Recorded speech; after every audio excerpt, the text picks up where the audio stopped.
Newton Community Farm hosted a forum with a conversation focused on food security, community-based solutions, and equitable food systems, with the hope that it will raise awareness around critical local issues. It was a beautiful Thursday night at UMass Amherst's Mount Ida campus for the Food for All Forum, hosted by Newton Community Farm. Roughly 80 people packed the auditorium to hear local panelists with community farming experience talk about the challenges and opportunities of feeding our community. My hope for the evening is that we can explore the challenges that face us as we try and make sure that food is available for everyone in our community, but we need hope. And so we're going to turn, after talking about the challenges, to look at some of the opportunities some of the novel opportunities that are available to making sure that everyone has access to fresh local produce, and how local farms can work with organizations like the Gleaners and Boston Food Bank to provide produce to everyone. Many of the attendees already had years of farming and gardening experience and came to the event already deeply aware of the issues discussed.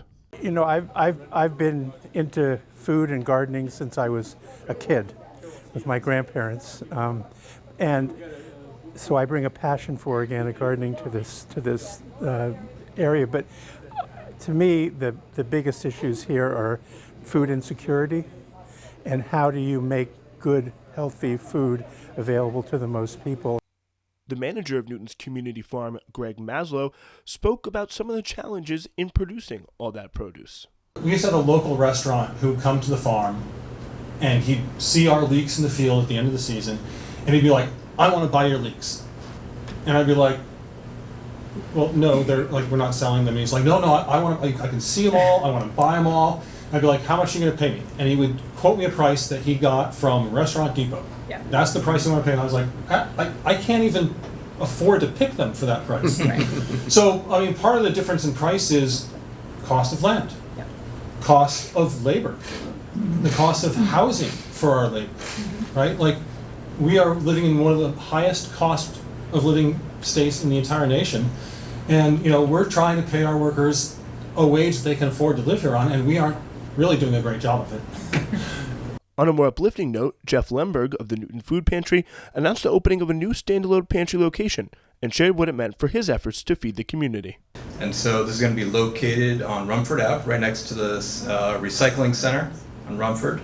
I mentioned we're 1,300 square feet now in the bowels of City Hall. We're going to be 5,000 square feet, so we're more than triple our operational footprint. We're going to have walk-in freezer, walk-in refrigerator, a chilled produce room, storage up the wazoo.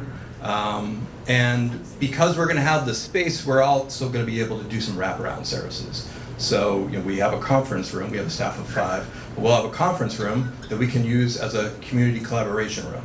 And we can bring in partners to help with getting even more of our clients registered for SNAP benefits and WIC and HIP. We can bring in partners to help with financial literacy education and programming. We can bring in our partners through Noon Wellesley and do wellness screenings and checks. And there's just so much more that we can do. As the event came to a close, Maslow made a final call for attendees to take action against food insecurity. There are ways to address these problems, and it just takes willpower and creativity, imagination, and funding. So, support your local food pantry, support your local farms. On at least one attendee, Maslow's pitch certainly made an impact. Did you take away anything in specific that was new from this event? Yes, that I probably need to support the community, Newton Community Farm, more vigorously than I have in the past. Newton, Massachusetts as a home of community farming? Who would have thought? Well, if tonight's any indication, the movement for quality, local, affordable produce is certainly gaining steam. For Newton News, here at UMass Amherst Mount Ida campus, I'm Spencer Walsh.